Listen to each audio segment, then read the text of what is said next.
सर्वप्रथम मी सर्व शेतकऱ्यांच्या वतीनं नांदेडच्या महानगरपालिकेचा इथल्या पोलीस प्रशासनाचा महाराष्ट्र शासनाचा मी निषेध व्यक्त करतो।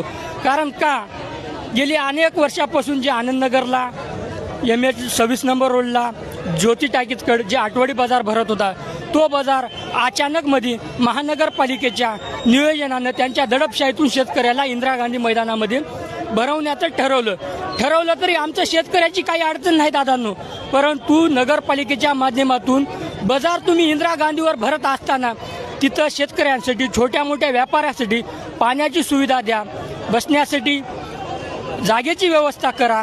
पुन्हा 4 वाजता 5 वाजता जे लोक तिथं बसून नंतर रोडवर जातात त्या रोडवर जे जाऊन त्यांचं माल विकते इकडे कोणी येत नाही।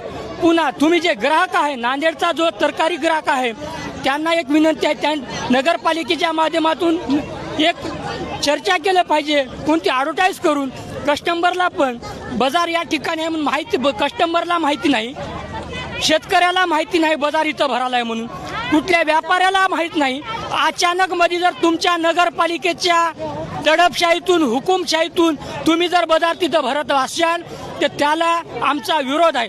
तुम्ही बिंदास भरवा, आमची काही अडचण नाही दादांनो, पण शेतकऱ्याला इथल्या व्यापाऱ्याला अगोदर पूर्वनियोजित कल्पना देऊन इथल्या लेवाल ग्राहक नांदेडच्या गिरायकाला नांदेडच्या तरकारी घेणाऱ्या सामान्य माणसाला तुमच्या नगरपालिकेच्या माध्यमातून कल्पना द्या, काही ॲडव्हर्टाईज करा। अचानक म्हणजे आमच्यावर दडपशाही करणं का आमचा माल अचानक पिकणार, आमचा शेतकऱ्याचा माल अचानक पिकणार, किमान एक तरकारीची सर इथे येतो या तरकारीची एक पेंडी कमवण्यासाठी किमान 100 दिवसाचा कालावधी लागतो दादा।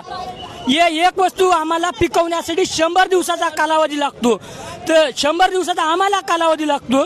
तुम्ही काम करत असताना नगरपालिकेचं कुठल्या 1 दिवसाचं तुमचं नियोजन नसताना जर अचानक मध्ये बाजार भरवत असाल तर याला आमचा विरोध आहे साहेब। आमची पाण्याची व्यवस्था करा, बसण्याची व्यवस्था करा, असं एक आमचं म्हणणं आहे साहेब। धन्यवाद, थँक्यू। बस म्हणजे कडाला बसतो आम्ही आमचा काही त्रास नाही, दारू दुकान